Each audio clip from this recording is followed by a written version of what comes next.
wabarakatuh.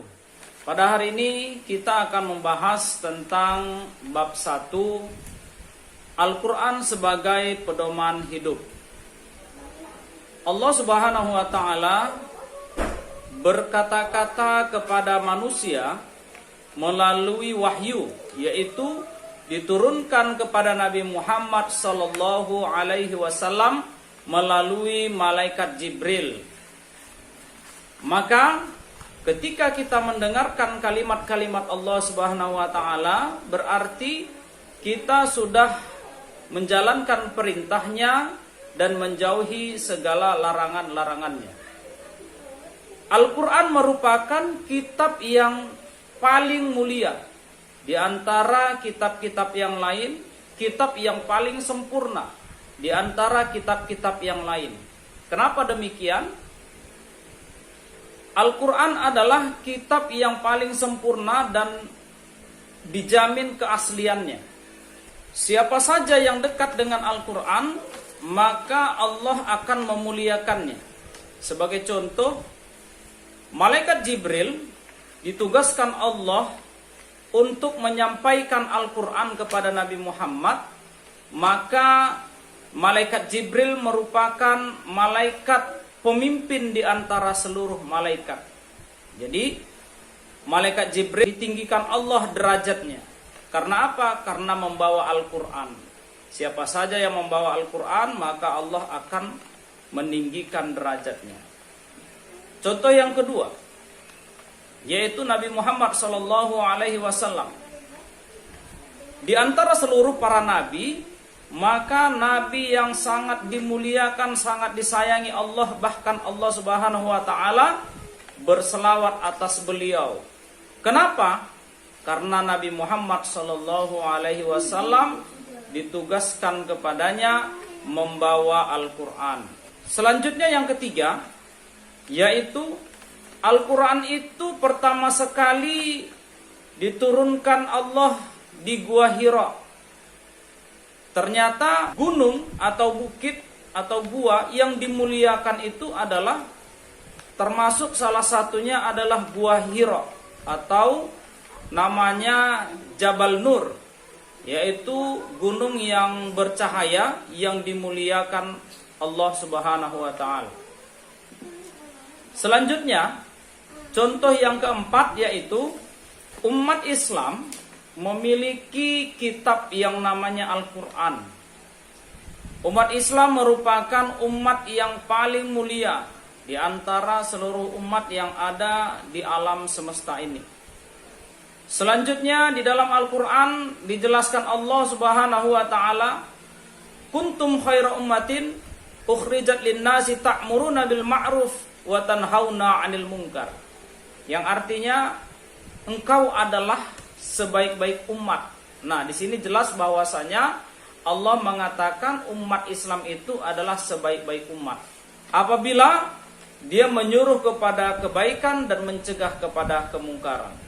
Selanjutnya, ada golongan yang sangat dimuliakan. Siapa itu? Yaitu golongan para sahabat Rasul. Kenapa?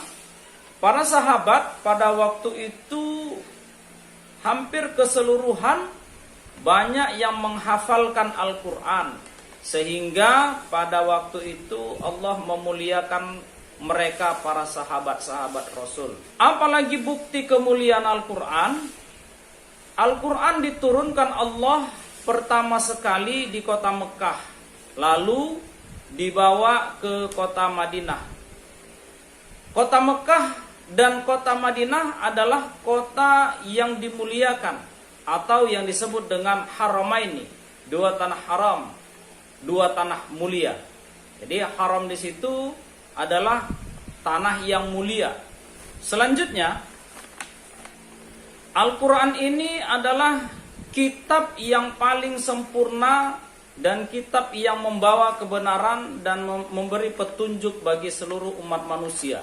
Di dalam Al-Quran ada ayat-ayat yang pertama, saya contohkan. Bismillahirrahmanirrahim. Alif Lam Mim. la raiba fih. Nah, di situ dikatakan alif lam mim. Selanjutnya ada dikatakan zalikal kitab, tetap ada disandingkan. Ya, Allah menjelaskan kitab ini adalah kitab yang benar. Apalagi contohnya yang lain? Surat Yasin. Bismillahirrahmanirrahim. Yasin wal Qur'anil Hakim. Nah, di sini juga dijelaskan bahwasanya Yasin wal Qur'an tetap disandingkan dengan kata-kata Al-Qur'an.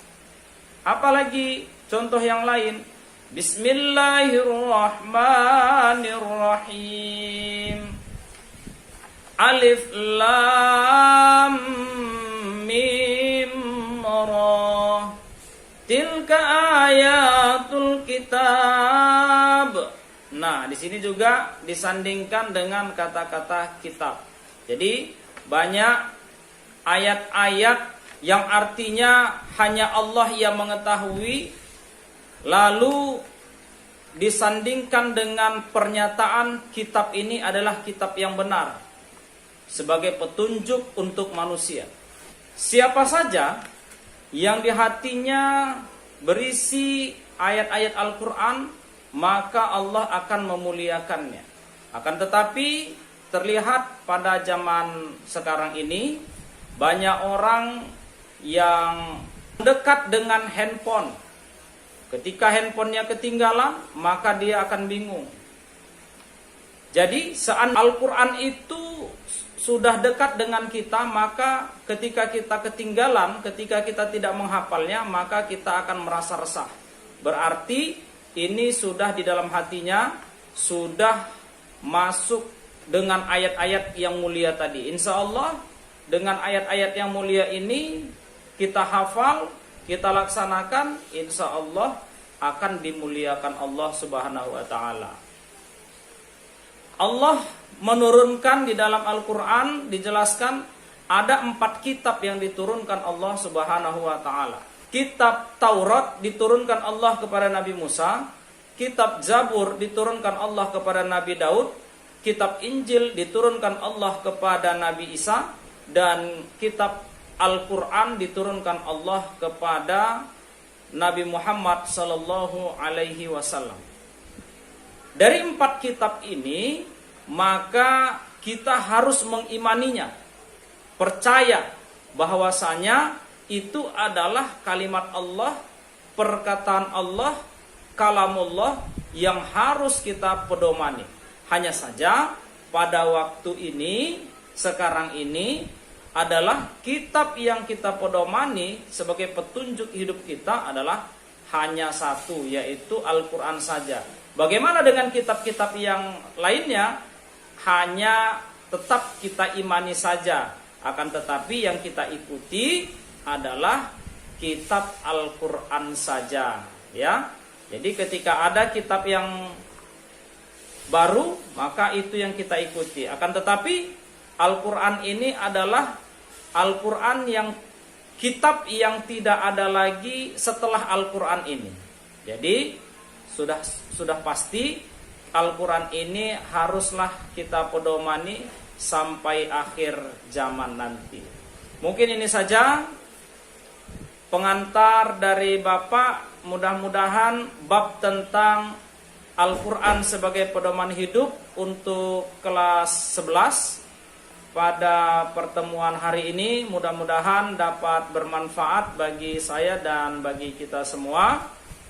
Wabillahi taufiq wal hidayah. Assalamualaikum warahmatullahi wabarakatuh.